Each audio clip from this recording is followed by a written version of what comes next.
Banyak di antara beberapa teman yang saat ini sedang menjalani pendidikan S2 maupun S3 yang menanyakan tentang benarnya apa saja yang dibutuhkan untuk menjadi seorang dosen. Mau tahu lebih jelas? Ayo kita bahas.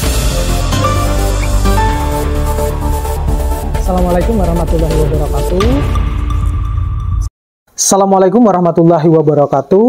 Nah, jadi pada video kali ini saya akan sharing berdasarkan pengalaman saya menjadi seorang dosen. Jadi ini juga berdasarkan dari permintaan teman-teman yang saat ini sedang menjalani perkuliahan atau menjalani pendidikan S2-nya, bahkan ada yang sudah S3 tapi belum memiliki universitas ya, atau mereka lebih banyaknya masih nanya-nanya kira-kira untuk menjadi seorang dosen itu apa saja yang harus dibutuhkan ya.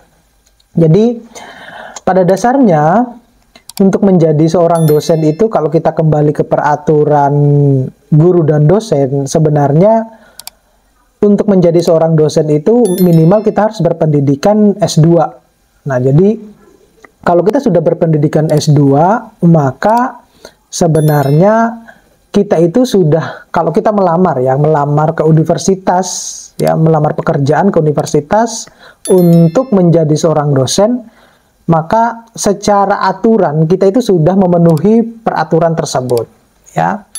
Hanya saja banyak di antara beberapa universitas ya yang saat ini, terutama universitas-universitas yang ada di Indonesia itu, karena mungkin lulusan S2 itu sudah begitu banyak, kemudian kebutuhan aturan pendidikan itu juga semakin hari semakin berubah ya, terutama untuk kebutuhan akreditasi dan lain-lain terkait dengan nilai akreditasi, maka banyak sudah di antara beberapa universitas itu sudah tidak menerima mahasiswa lulusan S2.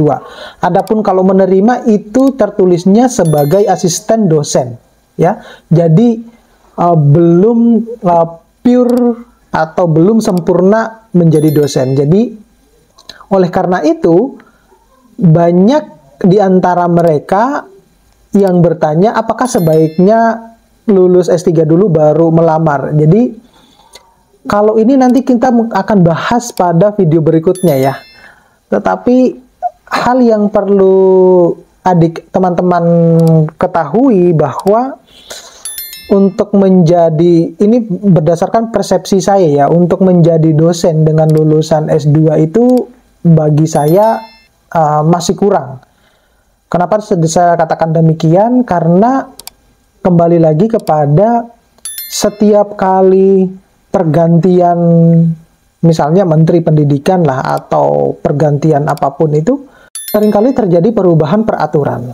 Nah, oleh karena itu ketika terjadi perubahan peraturan, maka kita yang dosen-dosen yang masih berpendidikan S2 ya, yang terutama dosen yang masih besar kemungkinan untuk melanjutkan S3 itu sebaiknya melanjutkan S3 dulu ya. Tetapi ini berdasarkan persepsi saya, tetapi alangkah lebih baiknya juga ada, kalau misalnya teman-teman mau langsung melamar ke universitas untuk menjadi seorang dosen, ya tidak ada salahnya. Jadi nanti ketika saudara diterima, tentunya saudara akan mendapatkan bimbingan dari senior-senior bahwa apa saja yang harus dilakukan, terutama misalnya mempercepat kenaikan jabatan fungsional yang mungkin teman-teman belum ketahui bahwa di dalam kehidupan dosen itu, untuk menjadi seorang guru besar tentunya kita harus melewati beberapa tahapan yang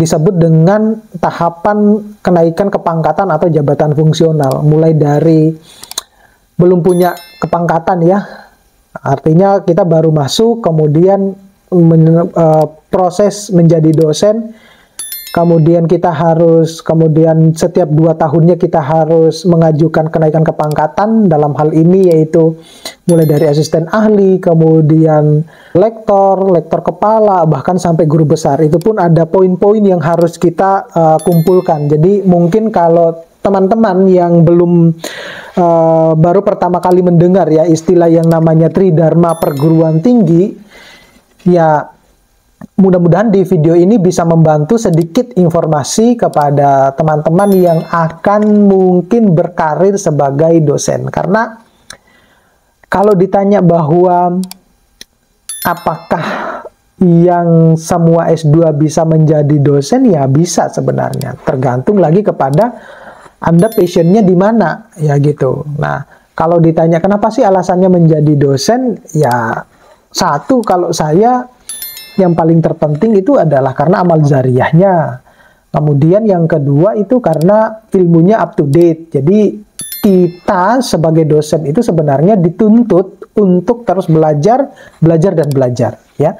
Karena kita terus belajar dan untuk pemenuhan Tridharma perguruan tinggi, maka ilmu itu akan otomatis terasah terus dan akan terupdate terus. Nah, itu yang sisi positif yang saya ambil ketika saya menjadi dosen hingga saat ini. Jadi itulah yang menjadi pertimbangan kalau menjadi kalau sudah lulus S2 itu menjadi dosen ya untuk saya ya. Kalau yang lainnya ya mungkin ada yang mau bekerja sebagai di bidang pemerintahan ataupun di industri, itu tidak ada masalah.